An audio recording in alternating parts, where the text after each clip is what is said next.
What's up, everybody? Coach Mills here, coming at you with a relatively regular intro for a change. And in this video, I'm going to be breaking down 8 things that you think are good, but are actually pretty bad and easily counterable. We're going to be talking about characters that you might think are really good, but really they're not that great. And we're going to be talking about strategies that you might be incorporating into your gameplay that is really not very effective at all. So make sure you smash that like and subscribe, watch to the end, and then go to the GameLeap website in the links down below. For those of you who want some more content, there's not a lot of content about Overwatch right now, but we got tons of it on the GameLeap website, so you gotta go check it out in the links down below right away. But without further ado, let's jump into the video. Now, the first thing that a lot of people complain about all the time, and this is like the #1 menace for low ranks, and it's Bastion. And I know a lot of you have lost to Bastion in games that you really shouldn't have lost to Bastion. I mean, you were winning the game by a mile, enemy picks Bastion, feels freaking terrible to play against, and you just lose. Well, the thing is,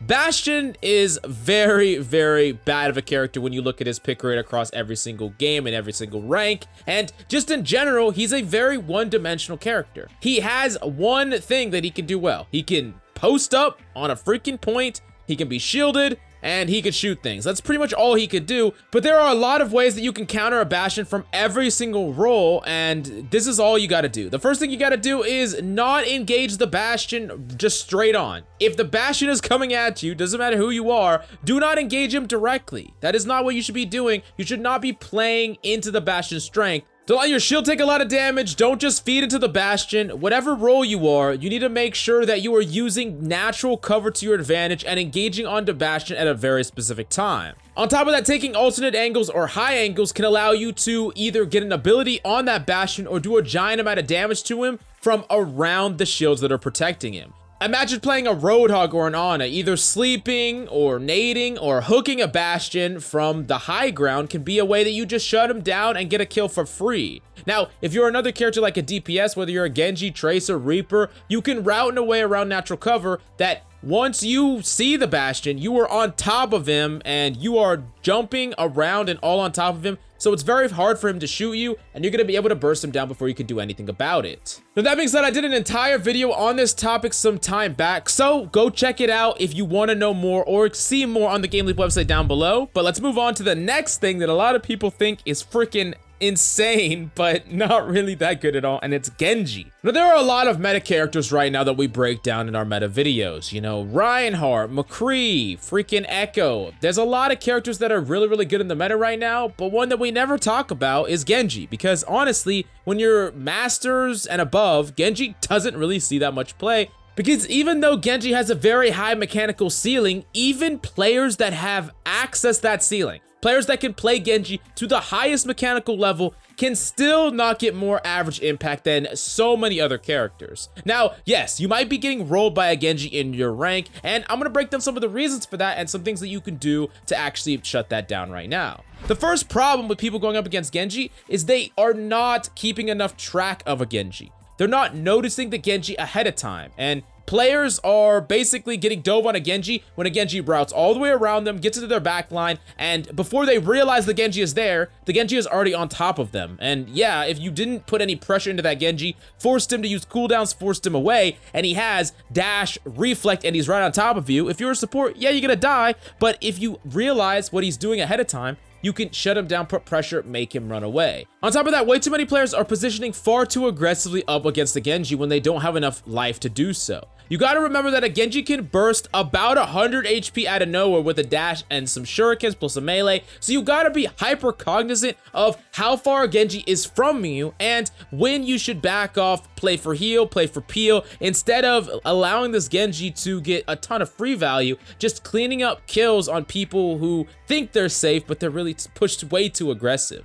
And then the last problem that people run into is that they don't understand Genji's strengths and weaknesses. They don't know what it's like to play Genji. They don't know what it's like to play against counters of Genji. While Genji wants to play against freaking like McCree, Zen, and Ana all day, every day, because he has some counterplay to that. If he's up against a freaking Ashe, a Moira, a Brig, these characters can be really frustrating and a lot more frustrating to deal with than some of the other options. If you really think Genji is overpowered after everything I said, you don't want to listen to me, then I implore you to go pick Genji and go play Genji. Like, I don't know, 10 games in a day. Just go do it and try to dive into the enemy backline and take note of all the things that shit on you, and you're gonna realize really quickly that there are many, many ways to shut down this cyber ninja.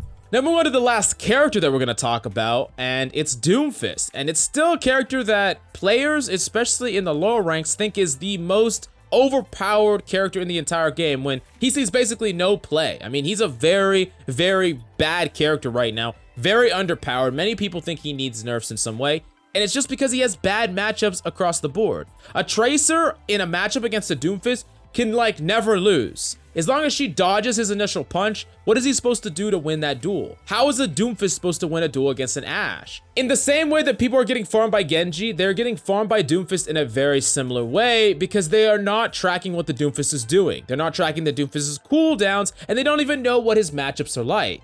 On top of that, if a DOOMFIST is engaging on one of your teammates, just putting in a little bit of damage into that DOOMFIST can completely mess up his duel, and it can be really easy for you plus the person he's going on to basically 2v1 that DOOMFIST and kill him. I think when it all comes down to it, a little bit of game sense about what it's like to play as DOOMFIST or as Genji is really what you need to identify what makes these characters good and bad in what scenarios. A lot of times when you're dominating as a character like DOOMFIST, it's because you feel like the enemy team is completely unaware, not that you are outplaying them in some huge way. Now we're going to be moving on to strategies, and the first big strategy that people think is really good when they do it, but it almost never works out, and it's permanently distracting the enemy. This is like a Tracer that's like, hey, I got 2 people on me, I got 3 people on me in their backline. Can y'all win the fight already? Can you do something? And they stall for like 45 seconds and then they die, and then they're pissed off because they felt like they killed these people because they took them out of the fight. But here's the thing, especially in ranked and especially at the lower ranks, players are not necessarily going to engage based on you just distracting. They might not be in position to engage, or they might be waiting for that pick. Is something that they shouldn't be doing, but that's just the reality of ranked. And just distracting enemies sometimes just won't get anything done and won't accomplish anything. Now, if you could distract enemies and maybe get a pick and put some pressure and stay alive, that's a completely different story. But just wasting the enemy's time doesn't really guarantee any sort of value, and I see players put way too much stock in that. And it's extremely important that you understand the reality of the situation, the reality of ranked, and the reality is that's not enough to win team fights. Now, the next strategy that a lot of people want to pull off, but it rarely ever happens, and it's the C9, right? The C9 sounds really cool, and it feels really good when you do it, but 99% of the time, getting a C9 is not going to work out. Now, occasionally, you'll realize when a C9 is working, and you can tell to your team in comms, hey, keep feeding into them, keep feeding into them, keep distracting them, and sometimes that actually works out. But I see far too many scenarios where people try to C9 and they get caught last second, they die, and they end up staggering when it was very unrealistic for that to work in the first place. Now I'm going to the next big thing that a lot of players like to do, but is really bad to do, and it's poking a lot at the choke when you have an ultimate. That's something that you don't need to do, especially when you are going to set up a full team fight. If you have your ultimate, poking at the enemy team is going to allow them to build their ultimate, allow their supports to build their ultimate. Like, imagine the scenario. You're a Genji with Dragon Blade, y'all have Nano Blade, and the enemy Zen is someone that has kind of recently switched to Zen, and they're only at 60%. But you at Genji, you're playing at the front line, you already have your ult, but you're like, screw it, I'm gonna keep spamming shurikens. You damage the enemy team enough to where that Zen builds up the ult charge for the trance. So the difference in that entire team fight, winning or losing, is if you didn't spam, that Zen wouldn't have got ultimate and he wouldn't have been able to counter your ult. So that's just something that you need to generally understand. Poking is not always the way to go. While I understand with some characters like Hanzo or Widowmaker, you're poking for a potential pick, which is fine.